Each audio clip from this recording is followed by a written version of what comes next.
é o nosso Deus.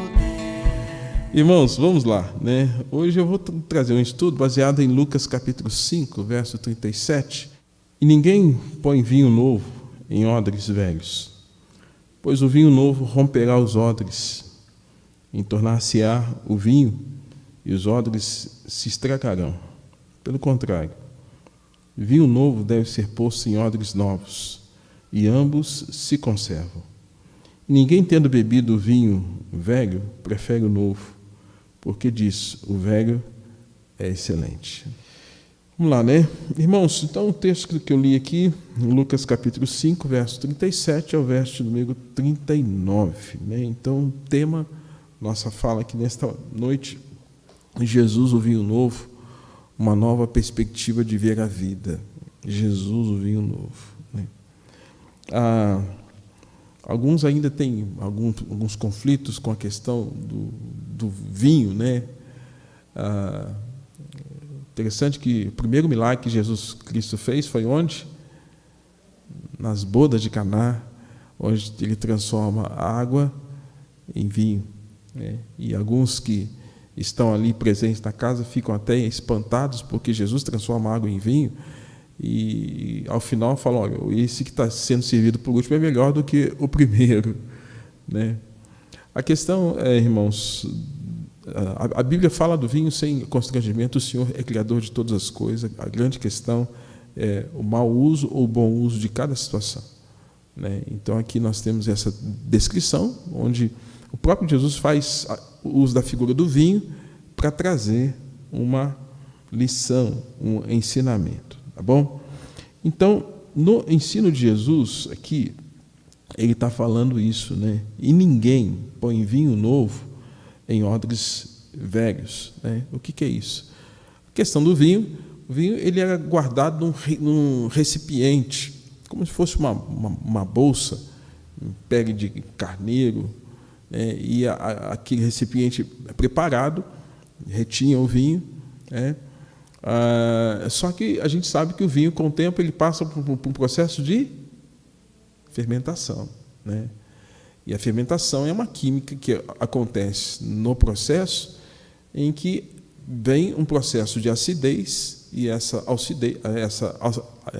acidez faz com que haja um aumento, inclusive, do teor alcoólico, e, consequentemente, aquele espaço, aquele bojo, aquele receptáculo, aquela bolsa, né, aquele odres, que é o termo que é usado aqui, ele não suporta, à medida que o tempo vai passando, vai sendo usado para isso, ele não suporta, ele vai reter.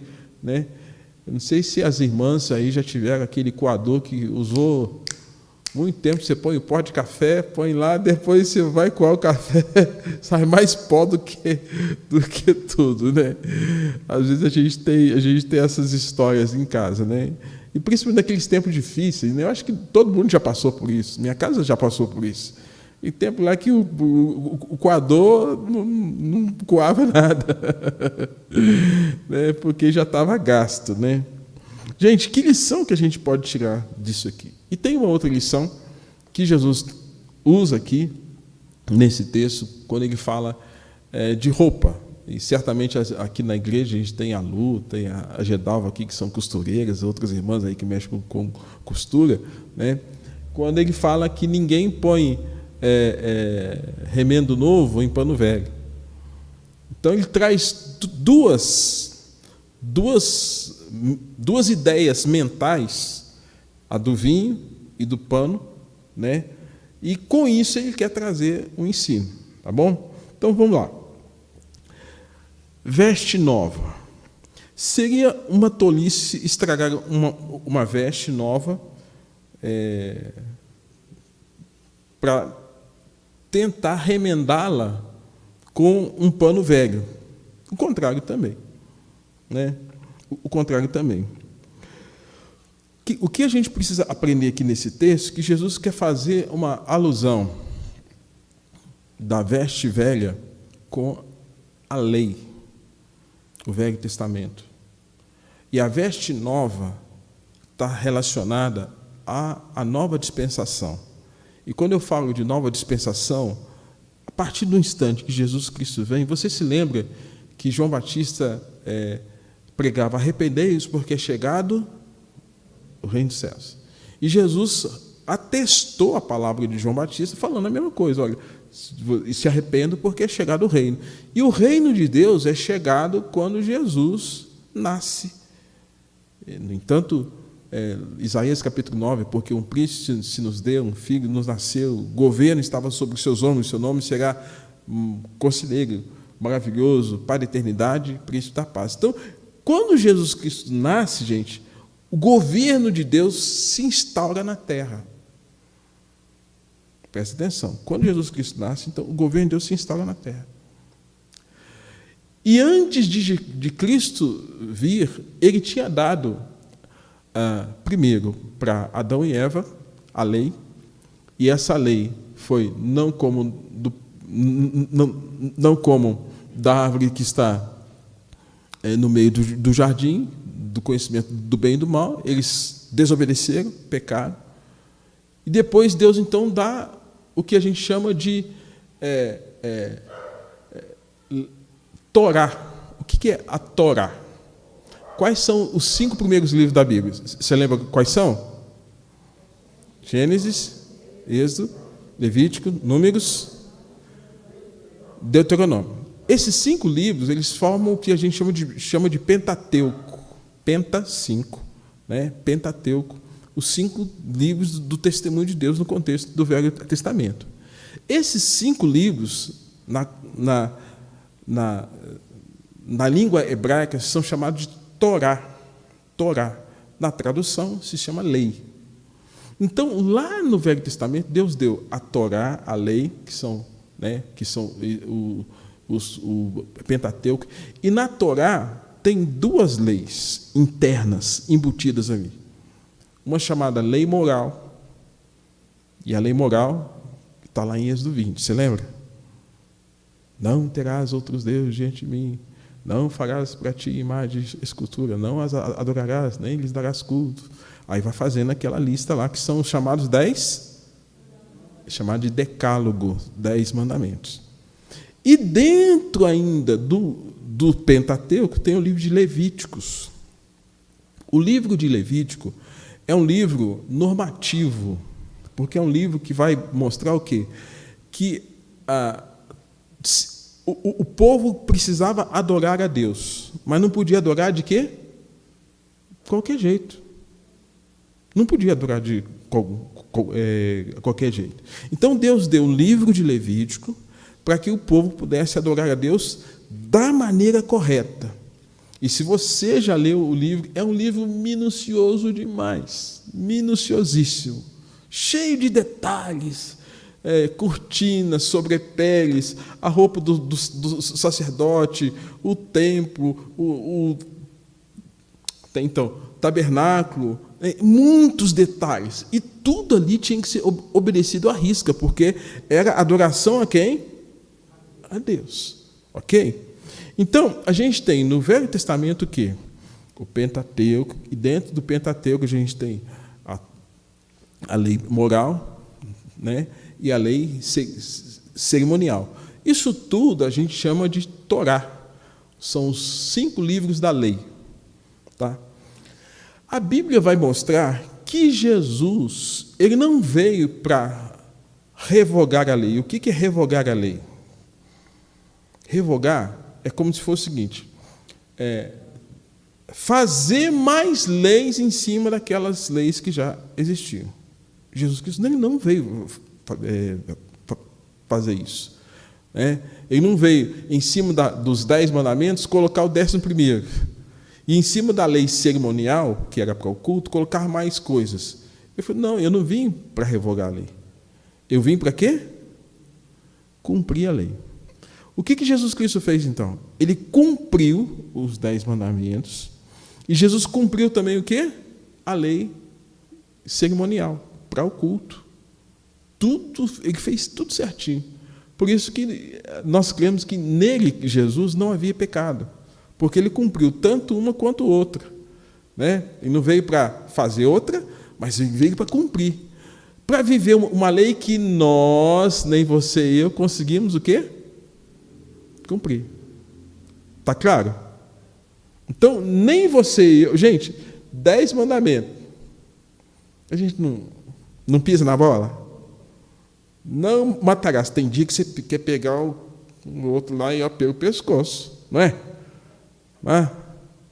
Não dirás falso testemunho. De repente, você está jantando a pessoa lá, está comendo. Fulano. Né?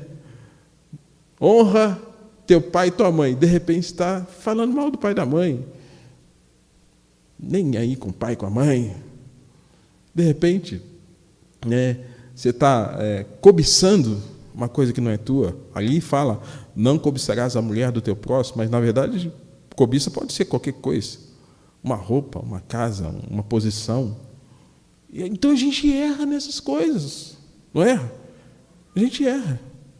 Na lei cerimonial, um monte de prescrição para o culto. Quem viveu no contexto do Velho Testamento, gente, tinha que observar minuciosamente aquilo que a lei dizia. Dentre elas, você se lembra que teve um tempo que eles estavam carregando a arca e alguém esbarrou na arca? O que aconteceu com ele? Morreu. Usar. Não era para tocar. E tinha o lugar certo para pegar. Não obedeceu, morreu. Né? Então, o que a gente precisa começar a entender? Você e eu não conseguimos cumprir as leis do Velho Testamento. E essas leis do Velho Testamento, ou as leis Torá, que tem a ver com a lei moral e a lei cerimonial, à medida que o tempo foi passando, foi fazendo parte da religião judaica. E a religião judaica forma o que a gente chama de judaísmo. Está claro? Judaísmo, então, é a religião judaica. Então, se você pegar a Bíblia de Gênesis até o livro de Malaquias, que é o último livro do Velho Testamento, ali, na verdade, está falando de um povo, que é o povo de Israel, que começa com uma promessa lá em Gênesis capítulo 12, por meio de Abraão, que vai aí Abraão, Isaac, Jacó, as 12 tribos, das 12 tribos vem Moisés, então é o libertador, eles atravessam, vão para a terra prometida, Josué, Calebe, aí vem o primeiro profeta Samuel, vem o primeiro rei Saul, vem Davi, vem Salomão, vem os filhos de Salomão, Roboão e Jeroboão, aí vem a divisão é como se houvesse uma guerra civil na nação de Israel, que ficou um governo do lado de cá, outro governo do lado de cá. Por isso que tem muita gente que fica confuso. São 2 governos. E aí, nesse meio, vários profetas que são levantados. Encerrando, na Bíblia nossa aqui, no livro de Malaquias. Gente, esse tempo todo aqui, a gente pode dizer que tudo isso tem a ver com uma religião judaica. Judaica por quê? Por conta dos judeus, o povo hebreu. Então, o judaísmo foi praticamente até esse momento. Aí você tem que começar a passar a entender o seguinte. O judaísmo, então, foi até esse momento. E depois disso? O que eu disse no início? Que João Batista pregava que Jesus Cristo, as pessoas deveriam se arrepender, porque é chegado o reino de Deus onde? Onde? No coração. O reino de Cristo chegaria no coração das pessoas, mudaria a mente, comportamento, traria salvação e esperança e fé.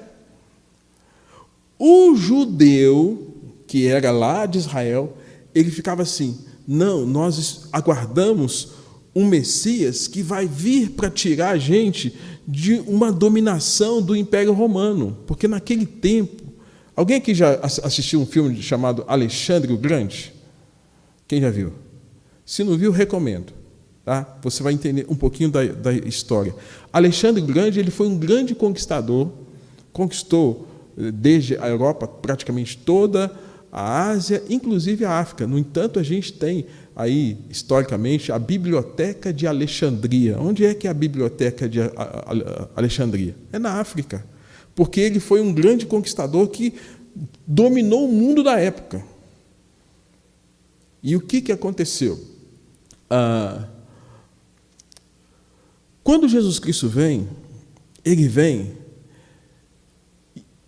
as pessoas achavam que Jesus Cristo ia libertá-los do Império Romano. Mas Jesus Cristo diz que vem libertar as pessoas da escravidão de onde? Do coração. E o que eles fizeram então?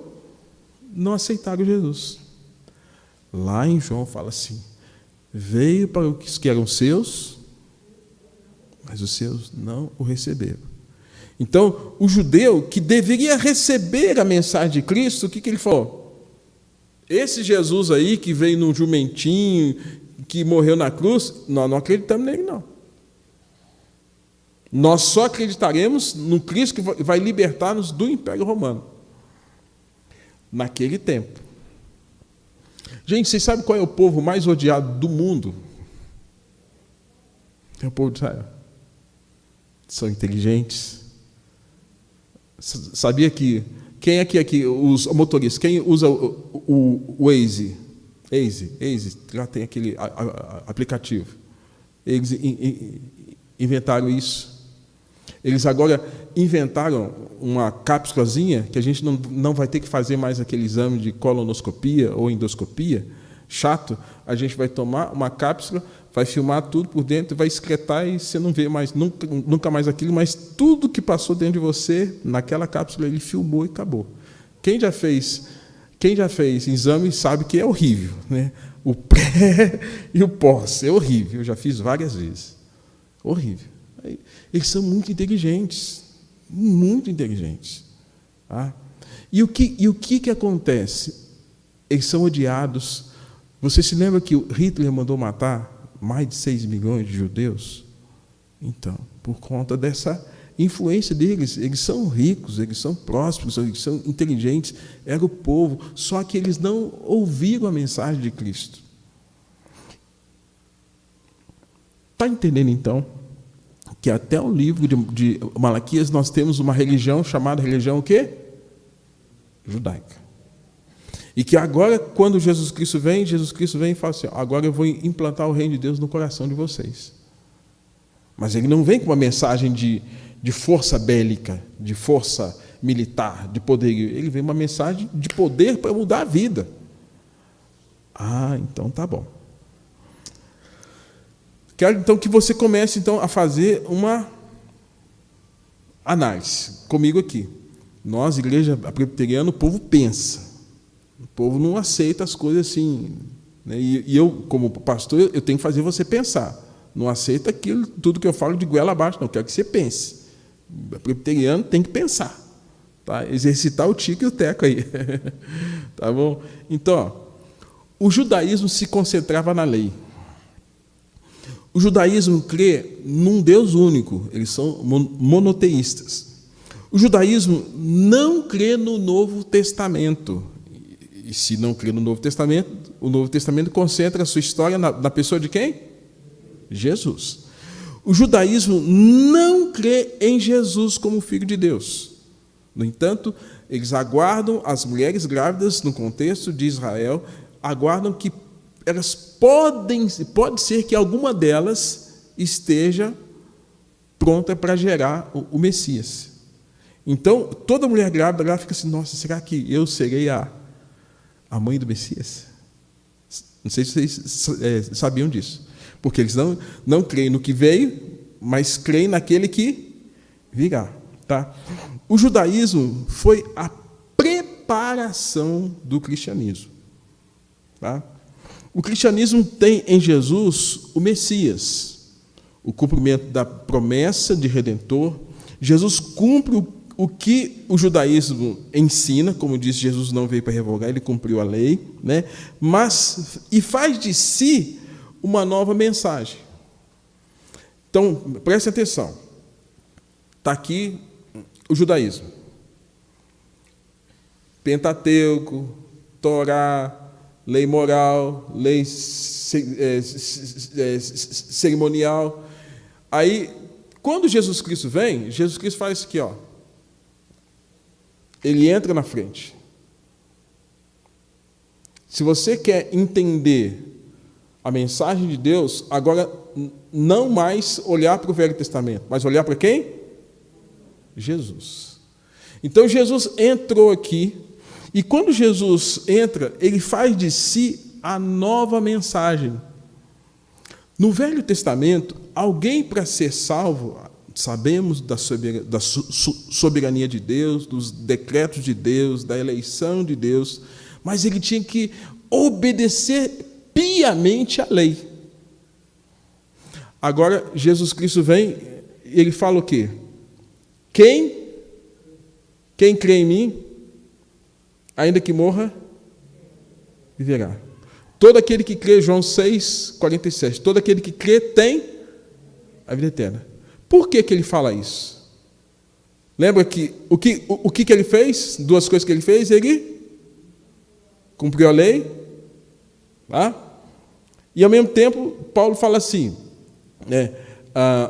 porque o fim da lei é Cristo, para a justiça de todo aquele que crê, a justiça que vem pela fé no Filho de Deus. Então, Jesus é aquele que cumpre a lei, e agora, além de cumprir a lei, ele fala assim, olha, eu já obedeci toda a lei por vocês. Já que eu obedeci a lei por vocês, a única coisa que vocês precisam fazer é o quê? Crer. Está claro, gente? Quem está em casa, não sei se está claro, espero que esteja. Então, quando Jesus Cristo vem, muda tudo. Muda tudo. Muda tudo. Então, o judaísmo, ele não reconheceu a obra de Jesus. Eles ansiavam por um Messias, um novo Messias. Tá?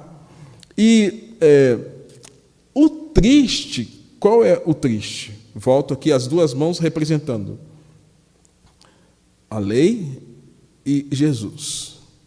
O triste é quando a gente vê os crentes querendo viver muito mais o quê? Do que? Estão entendendo? Hoje tem muita gente que está mais preocupada em cumprir a lei do que viver conforme a mensagem de Jesus. Não invalidou o Velho Testamento. Ele não invalidou aqui. Mas ele falou assim, ó, eu vivi tudo isso aqui por vocês. Então, já que eu vivi tudo isso aqui por vocês, vocês têm que crer em mim, que já vivi isso tudo aqui por vocês.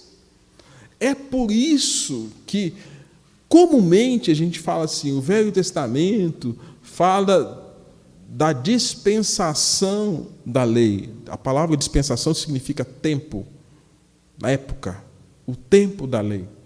E o Novo Testamento fala da dispensação da graça. Na verdade, na lei, a graça já estava lá. Se não fosse a graça, a lei não tinha sido dada. A lei só foi dada porque Deus é bom. Eu vou dar umas regras aqui para vocês cumprirem. Se vocês obedecerem, vão ser abençoados. Se não for, não vai ser abençoado. Deuteronômio depois fala assim, ó, escolhei o que vocês querem, a vida ou a morte. Então, gente, isso aqui é muito importante porque, às vezes, para a gente como pastor, e eu falo aí já por quase 30 anos de pastorado, eu vejo muito crente, às vezes, nesse tempo da nova dispensação, preocupado muito mais com o quê? Com cumprir a lei, do que viver a graça. Aí eles se perdem, porque parece que quando a gente fica tão focado na questão da lei, parece que a gente não fica regra sobre, e parece que a gente não dá conta. Então a gente tem que fazer mais regra para poder tentar ter controle. E a gente nunca vai ter controle. Por quê? Regra sobre regra. E a gente não dá conta. Se os 10 mandamentos nós não conseguimos, se a lei cerimonial, os levitas lá tinham que viver de acordo com o sacerdócio araônico aquilo, quando eles falhavam, era punição mesmo. Imagina a gente, então. Né? Por exemplo, está aqui o Serginho aqui, né? Se você fosse um diácono no Velho Testamento, digamos, se fosse um levita, ou você tinha que estar mexendo com trombeta, ou limpando sangue, limpando gordura. Esse era o culto do Velho Testamento. Hoje a gente não tem mais isso. Por quê? Porque o culto está centrado no sacrifício de quem? Jesus. O sacrifício perfeito. Tá? O que a gente precisa estar atento aqui? Hoje a gente está passando por um tempo em que está tendo um tempo que a gente chama de judaização da igreja, ou de algumas igrejas. A nossa não, graças a Deus, eu como pastor não concordo com isso. Tá? Aí, por exemplo, o véu é uma prática veterotestamentária. O uso do véu é uma prática judaizante. Sabia disso? É judaizante. O uso do quipá. Quipá é como se fosse um gorrozinho, coloca assim na cabeça. É coisa do contexto judaico. O uso da menorá é o candelabro. Algumas igrejas têm, nada contra, mas tem pessoas que fazem daquilo objeto de culto, de adoração, que tem 7 hastes. Foi um aparato do Velho Testamento, simbolizando, inclusive, as igrejas. Né? Roupas, costumes, né? Festas, tabernáculo, tudo coisa do Velho Testamento. Né? O judeu ele tinha um período de 10 dias de penitências, né? no que eles chamam de Yom Kippur. 10 dias que, por exemplo, se você tem uma casa, você tem que sair da sua casa, fazer uma tenda do lado de fora e pôr do lado de fora da casa mesmo. Você tem que viver 10 dias de privação. Então, isso faz parte da cultura judaica, da religião judaica. Tá? Uso do Talmud. Talmud é como se fosse uma lei oral. Né? O Talmud, a gente tem os 10, a gente tem o Pentateuco, né? os 5 livros, mas aí tinha aqueles que memorizavam e tentavam explicar aquilo que o Pentateuco dizia. E com isso escreveram vários textos, um chamado Mishnah, outro chamado, deixa eu ver aqui o nome correto, Gemara. Então isso fazia com que as pessoas dessem interpretações diversas do texto escrito. Só que o tempo foi passando e as pessoas foram mudando alguns conteúdos desses textos. Você se lembra, no Novo Testamento, quando Jesus fala assim, diz os antigos, não matarás. Aí ele fala, eu, porém, os digo. Por que Jesus fala isso? Porque no Velho Testamento, você conhece aquela frase, quem conta um conto? Os escribas, eles aumentavam e traziam uma interpretação da Torá que às vezes era da cabeça deles. E a interpretação da cabeça deles mudava o sentido correto da verdadeira Torá, da verdadeira lei. Então, Jesus fala assim, olha, os antigos escreveram isso. Né? Essa é uma tradição antiga, mas eu estou dizendo o que tem, o que é correto. Quando ele fala assim, olha, todo aquele que, no contexto do Velho Testamento, assassinato era matar alguém mesmo. No Novo Testamento, Jesus fala assim, eu, porém, vos digo, qualquer um que chamar o outro de quê? De tolo, no coração, já matou. Então, Jesus ele foi mais profundo na explicação. Ele falou assim, isso que é a interpretação correta. Então, o que a gente precisa começar a ver? Que tem coisas que pode acontecer que nos dias de hoje, a gente tem trazido um monte de conteúdo do Velho Testamento, de coisas que Jesus já cumpriu e que a gente está fazendo um esforço tremendo para cumprir aquilo, não consegue e entra até em crise espiritual por conta disso.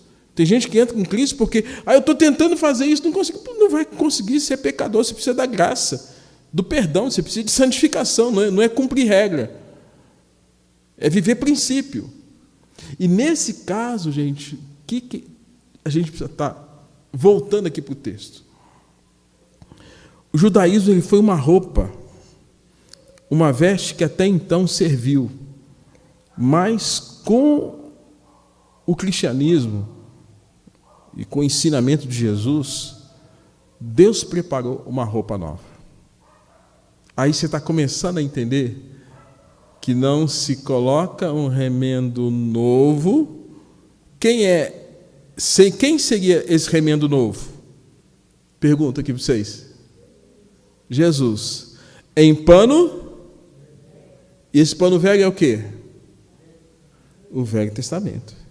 E nem se coloca o vinho bom num coador, num odres velho. Por quê? Não vai reter. Então Jesus está chamando a nossa atenção para isso. Tá? Então, haveria 3 posturas que, se a gente olhasse para a questão do judaísmo, atrelado a essas comparações, que a gente pode avaliar. A primeira delas, a de identificar e abandonar a roupa velha do judaísmo.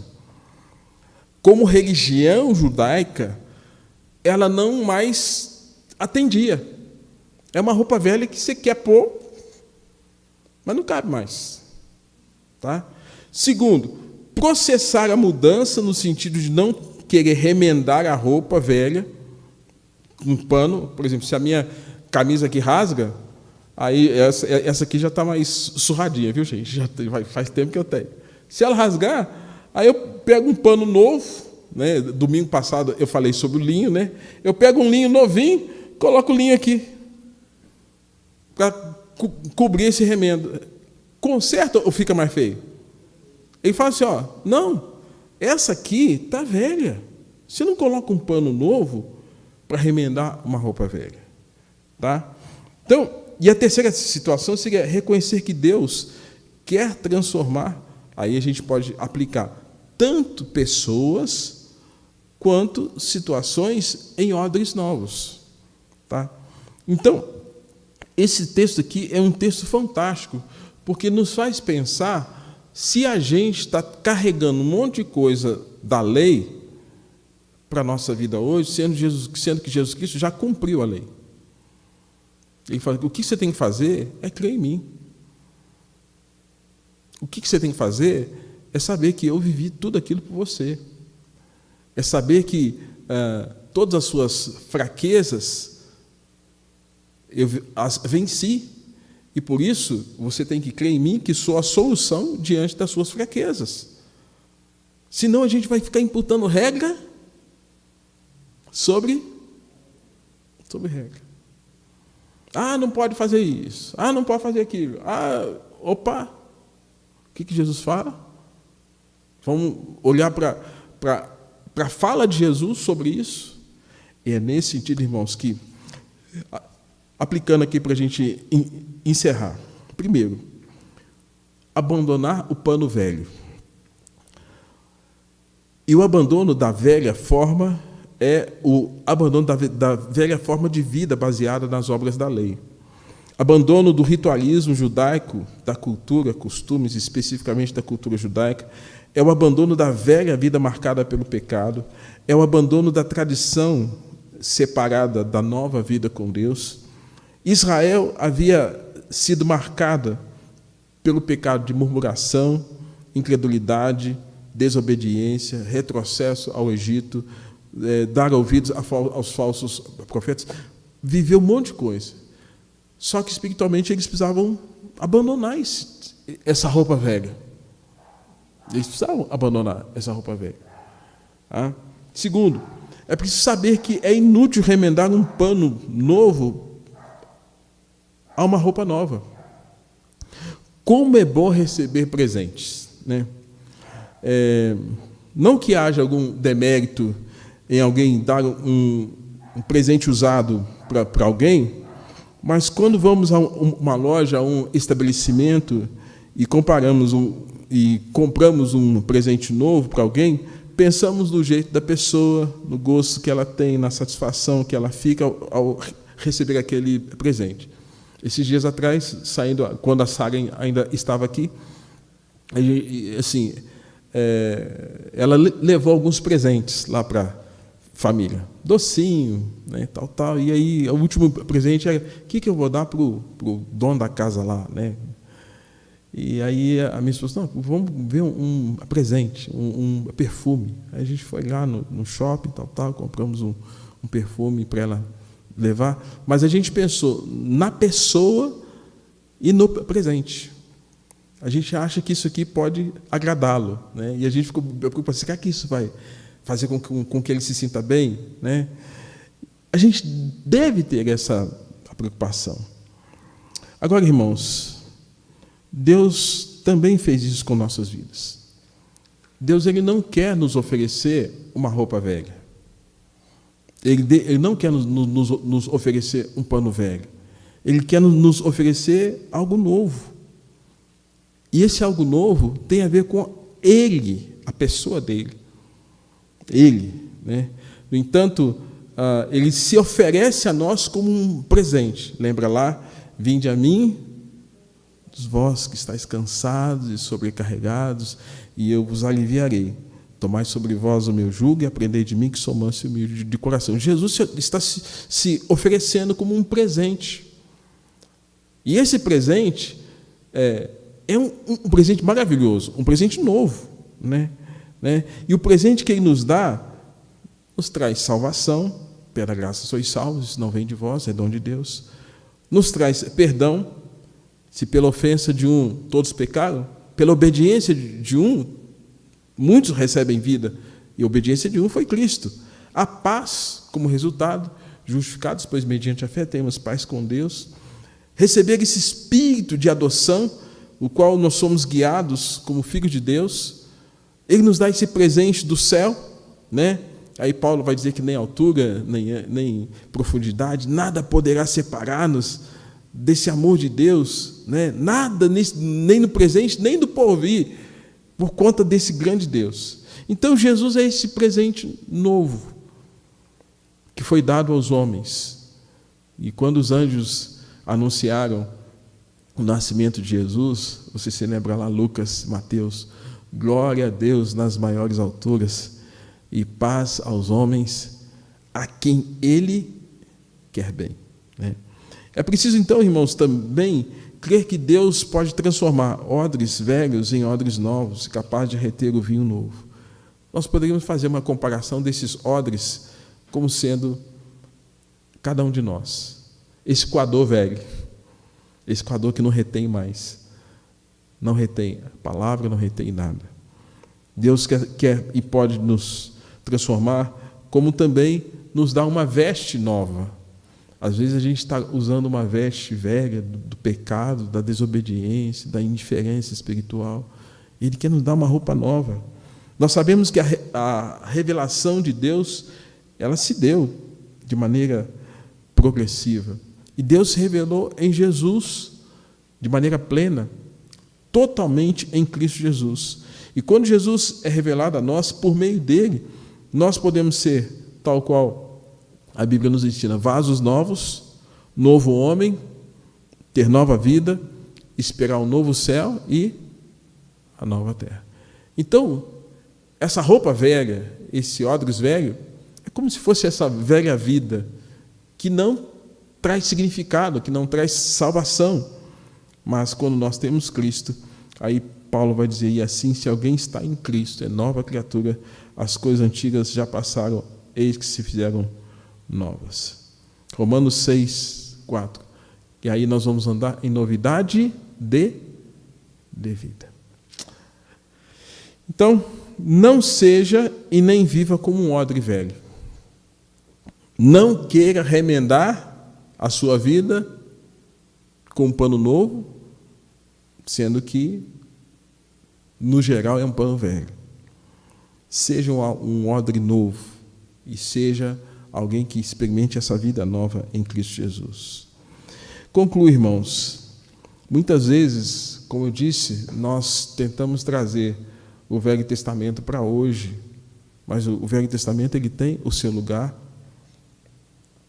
deve ser entendido naquilo que é absoluto de Deus. Absoluto é coisa que Deus colocou lá, que é para todo o tempo, para toda a época, para todas as eras. Mas tem coisas que estão no Velho Testamento que são aspectos culturais, que não são absolutos, que fazem parte de toda uma formação de um povo, de uma cultura, tá? De uma cultura, né? E que aí a gente tem que saber como é que a gente lida com isso, tá bom? Por exemplo, já pensou se a gente trouxesse um monte de coisa do Velho Testamento só para a gente encerrar? No Velho Testamento, se uma mulher tivesse grávida, ela não podia cultuar. E se o homem tocasse na mulher, ele não podia cultuar. Os dois estariam impuros.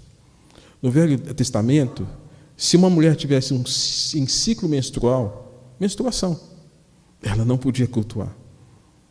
Se o homem tivesse poluição noturna, não podia cultuar. Vários aspectos assim que têm a ver com o Velho Testamento. A gente pode trazer essas coisas do Velho Testamento para cá? Não tem como. Não tem como. Entendeu? Então, tem muitas outras coisas. Por exemplo, não é bom que o homem use roupa de mulher, nem a mulher use roupa de homem. Está lá no livro de Deuteronômio. No Velho Testamento, as roupas eram únicas, túnicas, vestidos, homem e mulher, era tudo igual. Só que, certamente, em algum tipo de adereço específico, só que esse texto ele é muito específico. Por quê? No Velho Testamento, mulher, ciclo menstrual, mulher grávida, se o homem pegasse a roupa dela e vestisse, ele estaria o quê? No deserto tinha muita água para tomar banho? Não tinha. Cuidado com higiene. O contrário também. Então, tem coisas que são específicas do Velho Testamento que a gente tem que fazer uma leitura muito clara de como interpretar, porque senão a gente pode fazer uma doutrina ou um ensino errado, embasando-nos dentro de um aspecto cultural e não de um absoluto de Deus. Esse que é o grande perigo. E nós hoje temos esse desafio de não podermos colocar esse pano velho na nova dispensação, no período que a gente chama, a graça já estava lá, mas hoje a gente tem que olhar para Jesus. Aí Hebreus capítulo 13, verso 8 vai dizer que Ele é o mesmo ontem, hoje e o será para todo sempre. Vamos orar? Ó Pai, obrigado por esta noite, pelo ensino da Tua Palavra, que possa haver instrução e aplicação deles à nossa vida. E olharmos sempre para Jesus, o autor e consumador da nossa fé. E se nossas vidas estiverem, ó Deus, como esse odres velho, Deus traz e faz dela algo novo. Se nossas vidas estiverem como esse pano velho, faz da nossa vida algo novo. E se estamos, ó Deus, buscando coisas do Velho Testamento para aplicar nos dias de hoje, tenha misericórdia de nós e que possamos acertar, ó Deus, na leitura das Escrituras, tendo a iluminação do Teu Santo Espírito, para não errarmos nos dias de hoje. Ó Deus, sabemos que o Senhor usou aquele povo, o povo da revelação, o povo da lei, o povo do culto, o povo da adoração, o povo que recebeu a bênção da linhagem do Messias Jesus, mas muitos deles lá atrás e até hoje não creram e não creem em Cristo. Pai Santo, a seu tempo, traz arrependimento àqueles que são teus dentro dessa linhagem judaica. E a Deus, a nós que somos povo da aliança também, porque fomos inseridos, ó Deus, no corpo, por meio de Jesus, traz a nós, ó Deus, cada vez mais um olhar fixo no Senhor Jesus, na sua mensagem, na sua palavra e nos seus ensinamentos e instruções. Assim oramos e agradecemos em nome dele. Amém.